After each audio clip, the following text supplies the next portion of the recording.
Give us the origin of the Sunset Strip. It's a street like no other. The ghosts of the past are in every corner. They were walking in the footsteps of history.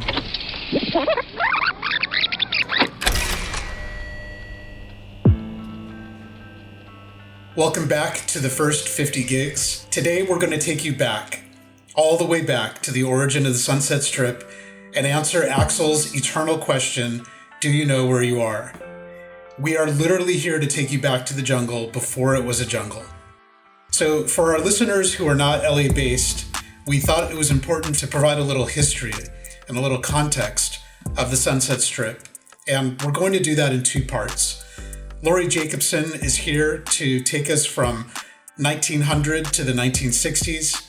And author Dominic Priori, author of Riot on the Sunset Strip, he'll take us from 1965 to 1985. Laurie, welcome to the show. Thank you. Thank you for being here. My extreme pleasure.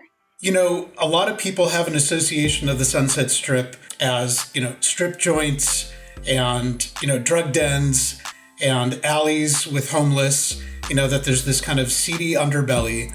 And on top of that underbelly was this renaissance of rock and roll music. And people who know GunsNRoses videos, they have an idea of how the Sunset Strip was back then and how they depicted it, but it wasn't always like that. So we'd like you to give us some background, give us the origin of the Sunset Strip. Absolutely.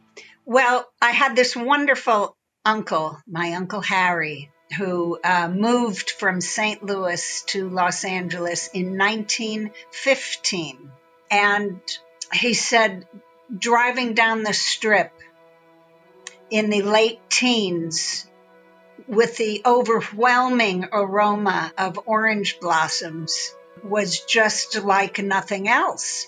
And of course, as we know, years later, the smell became quite different on the strip. But in the earliest days, it was really farmland. What happened to change that were three Hollywood scandals in the very early 20s. The death of Wallace Reed, who lived on the Sunset Strip, the Fatty Arbuckle rape scandal, which never happened, and the murder of a very prominent director named William Desmond Taylor. At that time, the celebrities lived in close to downtown LA, West Adams and that whole area.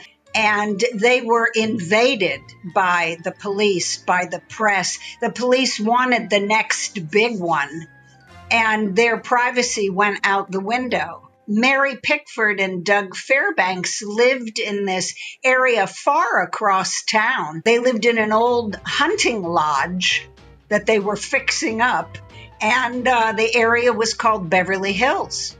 And it was really not highly populated, nor was it more beautiful than any other area. The difference was that it didn't belong to the city of Los Angeles.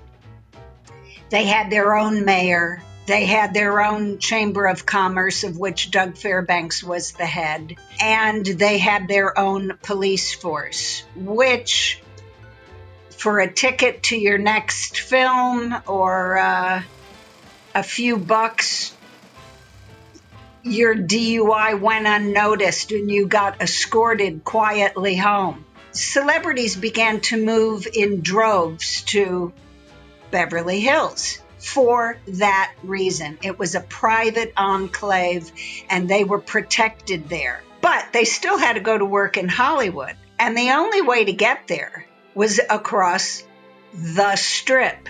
Now, this was another unincorporated area not attached to the city of Los Angeles, and it was called the township of Sherman. Once Beverly Hills took off as a celebrity neighborhood, people became aware that now celebrities and directors and producers and anyone associated really with Hollywood were driving the Strip every day. The Sunset Strip became the singular route for celebrities to commute to the studios in Hollywood. Therefore, businesses that wanted to attract the attention of these celebrities began springing up on the Strip. Certainly, eateries were the first to join there. But then, hey, there was the ride home after a long day at work. And so entertainment became popular and drinks. By the mid-20s, real estate development began in the Sunset Plaza area and up above. So now people are moving to just above the Strip. The crowds that it attracts are a more liberal crowd. Certainly, the celebrities were more freewheeling than your normal mom and pop, and some of them were gay, and so gay clubs sprung up, or places where the gay community could go and not be bothered. And the more money these places began to make, the more the underworld began to be interested in them. There was illegal gambling, and with the underworld, they loved being elbow to elbow with the celebrities. And the celebrities were quite fascinated with Bugsy Siegel and Mickey Cohen, who came a little later, and Johnny Rosselli. It was a really interesting time.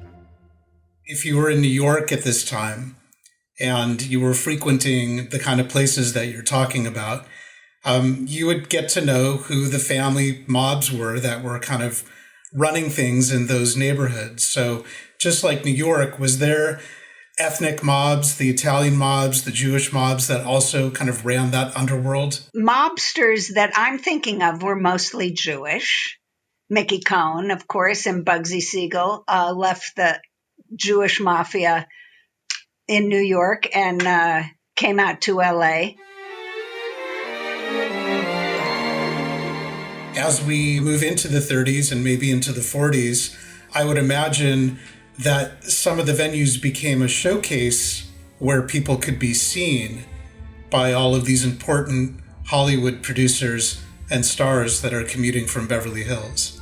Studios would send their up-and-coming starlets with, a studio date on their arm, and they would be photographed going into Ciro's in the evening, and they would walk through the club, walk right out the back door, get into the studio limo, and go home so that they could get up at 4 o'clock in the morning and go to work the next day. But it was a major place to be seen. Now, if it wasn't happening there, that the night you were there, you could walk down the street to the Macombo or the Trocadero, which were almost right next door to one another, and see what was going on there. They all had a different theme. The Trocadero had a French theme. The Macombo was wild with a live aviary in the center. Not only were celebrities going to all of these places, but since they were walking, all the tourists wanted to walk down the street and see Judy Garland, Al Jolson, Sinatra, whoever might be walking to the next club. So it was a really, really exciting 1.7 miles. That's the whole length of the Sunset Strip. So it was really very easy to spot a celebrity while you're simply out for a stroll.